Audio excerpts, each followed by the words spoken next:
This week, some general thoughts about professionalism and ethics. This week, there's a lot of reading. There is a book that you've already read from called Learning from Practice. They have 4 chapters on professionalism and ethics. I wanted to just give them all to you. I don't necessarily expect you to read every single word very, very deeply. It's quite a lot of pages. But I want you to have them. And I want you to at least be able to delve into the discussions that they have about how to apply professionalism and ethics, especially at your placements. I also didn't think we really had a good chance to talk about professionalism on its own. And so there is a chapter on that. If you were to concentrate on anything, I would concentrate on chapter 9. The reason I'm talking to you about your readings this way is to respond to people who may feel like, okay, this is going to put me over the edge. I already think there's too much work, and this is a lot of reading. So this is a really good time to practice the art of triage, which is something that every busy lawyer needs to learn to do. And it's something that I have learned to do all the way through my schooling, and that is really spot check the reading to get to the reflection questions. So if it's helpful to you to just work with the readings and the reflection questions at the same time, and sort of hunt and peck through the reading for the answers, because you don't have that much time this week, then that's fine. And that's something that there's nothing wrong with that, as long as you're really finding the right places to get the answers. So you have my permission not to read every word. But I would like you to download or somehow keep these chapters, because I think there's a lot of really good real life examples and hypotheticals in the chapters that will really help you when if you haven't taken the MPRE already, or if you're on site someday, even when you're already practicing a couple of years from now, and something comes across your desk that you might have some questions about, and you're trying to figure out where the line is or something.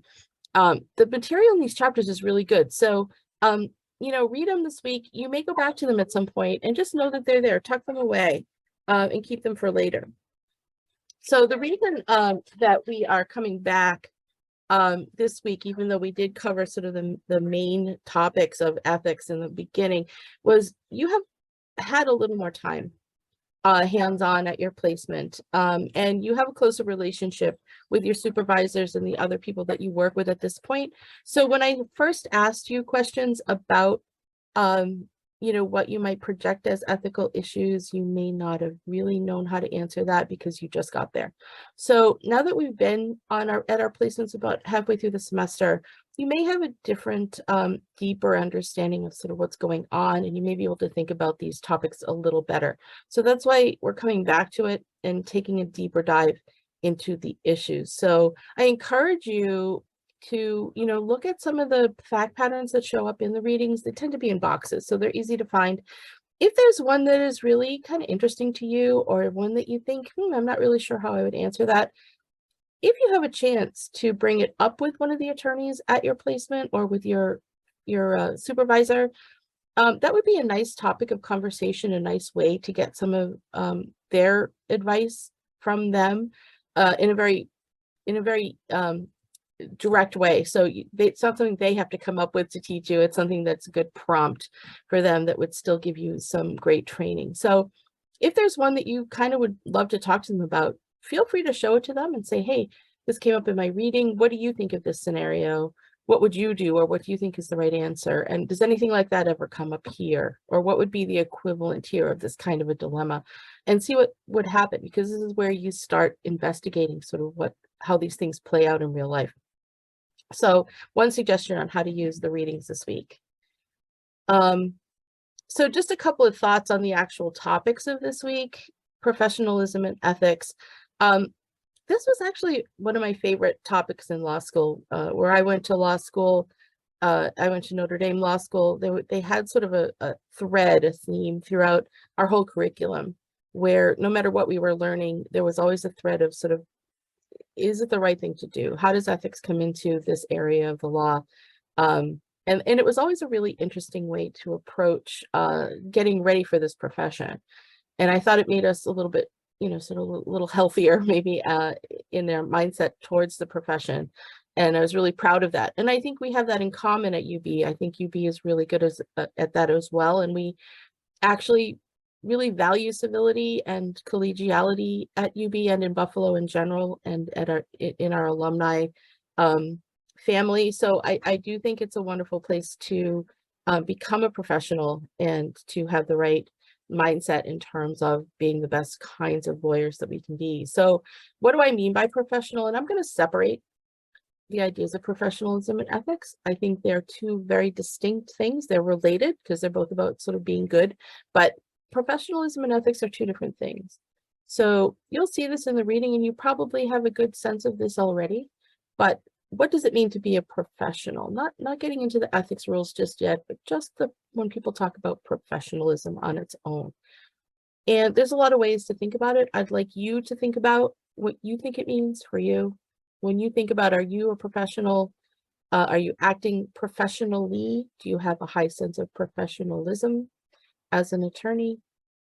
What does that mean to you? And that, I hope, will stay in your mind throughout any thoughts you have and reflections on these things. But generally, it differs from ethics in that there's really no rules, right? You can't be really punished or sanctioned in an official way. You can't be just barred really for being unprofessional. There's overlap. Certainly unprofessional behavior oftentimes does violate an actual rule of ethics that you can be disbarred for. But on its own, it's really just a matter of, are you being kind of good, right? Are you moral? Are you doing the right thing? Are you acting in a certain way? And generally it gets a little squishy, right? It's about comportment. How do you act around people? What kind of reputation are you building? Are you engendering trust both with your colleagues and with your potential clients? Is that trust coming out of some behavior that you're displaying? And it can get really granular. It can happen based on how you dress, possibly. Do we want it to happen because of that? That's a question, right? But there's certain ways to dress, certain ways to look, certain ways to talk to people, formal or informal, certain punctuality. Do you answer people back by phone or email, in the right time frame? Do you forget to show up to things and then you have a sort of a sense of being unreliable? That goes to professionalism. So a lot of these things get, very muddied and very confusing and very intimidating, because as a junior lawyer, you're always afraid of making mistakes and you're never quite sure where that line is.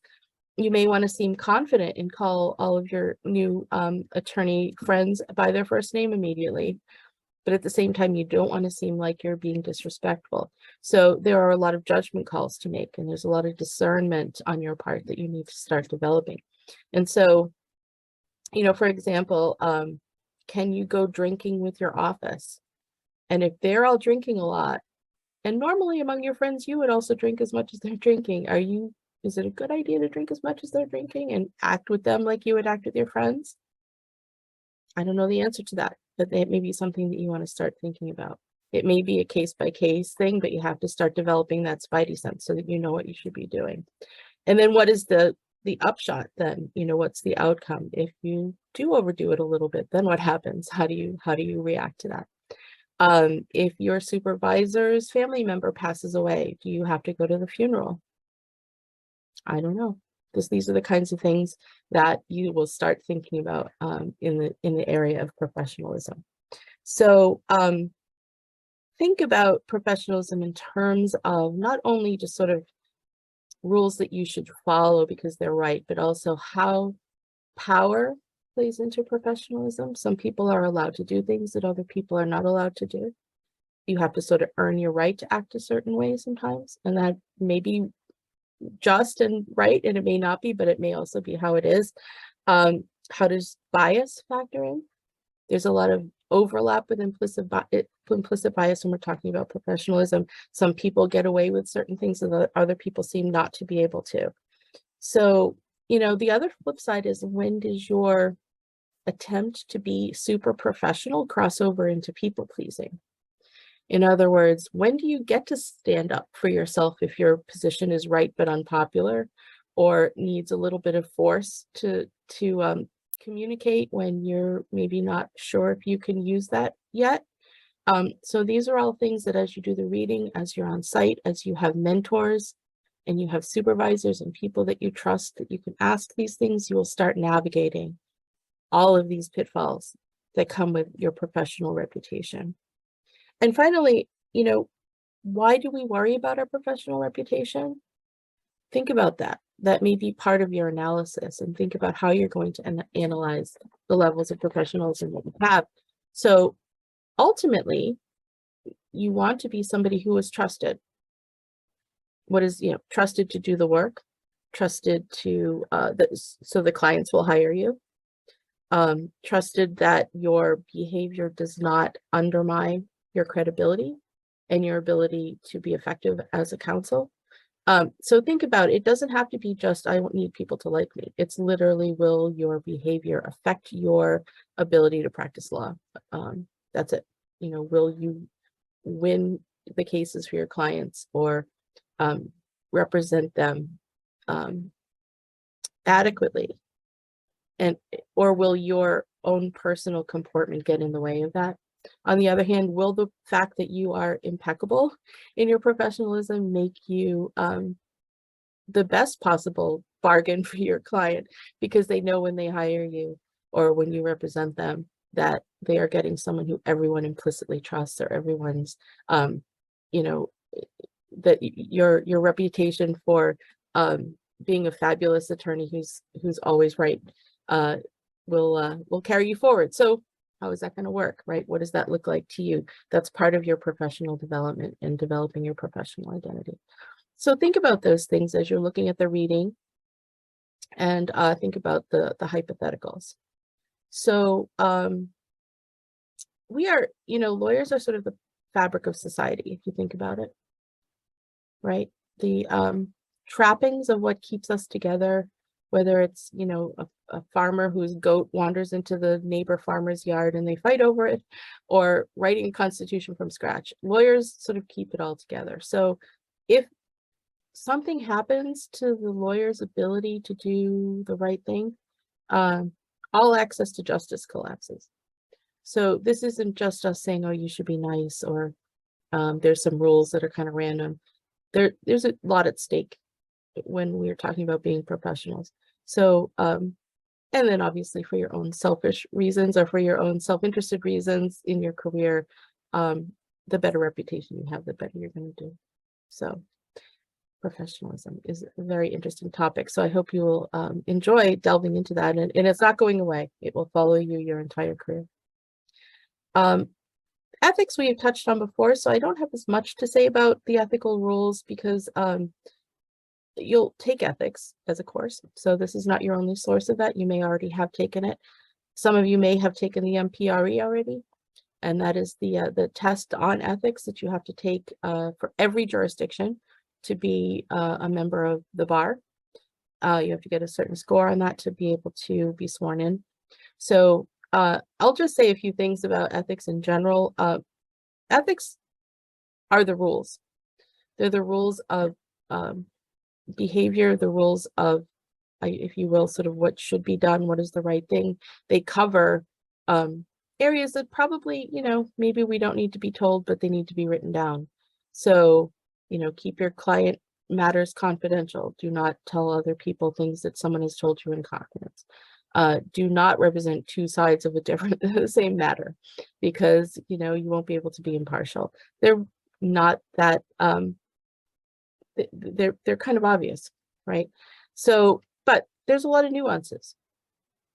They're not necessarily always clear. So some people say having rules, like an ethical code, the rules of professional conduct, actually makes people less moral, because it legislates a minimum standard that, everyone can just, they're fine as long as they hit the minimum, and it sort of leaves a lot of room for the best possible, the most moral outcomes. I think they're necessary. Obviously, if you've taken the MPRE, you'll know this. If you haven't, make note. There's always an answer on the MPRE when you take it. They'll give you a question about an ethical situation. There's always one answer that's too moral, that's wrong. It's more moral than the code requires. There's always one answer that is the most evil, right? It's so obviously evil, it's not even right. The answer is always in the middle, right? It's a very subtle difference between two answers that actually speak to what the code requires you to do. So, some people say, well, that's, too low a standard, but that's where we are. So you need some standard, and there's a lot of wiggle room. That said, there's a lot of room for hypotheticals. So the reading this week is on conflicts, confidentiality, and duties to tribunals and third parties. We had covered a little bit of confidentiality and conflicts at the beginning, only because you can get in trouble with those pretty early at a placement. So we made sure that we covered those. But duties to tribunals and third parties is something that you may or may not have seen that much of. And so that's a really, if you were to do concentrate on the second most important chapter, I would say do that one. The last thing I will tell you is, in addition to the readings, there is also a video. I know that some people learn better by that kind of just like more of a hands-on scenario. So the readings and the video work together. The video is actually referenced in chapter 10. So it is the one that they talk about at the beginning of chapter 10, which is the overview of how ethics plays in your externship. So I hope you enjoyed the video. It is definitely a, oh, thank goodness it's not me kind of situation. But one of your reflection questions is pertaining to that video. So gear up for that one. That one's a little bit of a hard watch, but definitely something that it will help you understand sort of what people do when they're not paying attention to ethical rules. So I think that's it for me on ethics. A lot of it is in the readings. Please do reach out if you have any questions. Feel free to continue to use the discussion thread, the ask and answer thread, if you do have anything you want to bring up or things that you think people might enjoy debating, because these are not always clear answers. And so, hang on to this material for the future. It's not something that you learn and put away. It'll continue to go forward with you.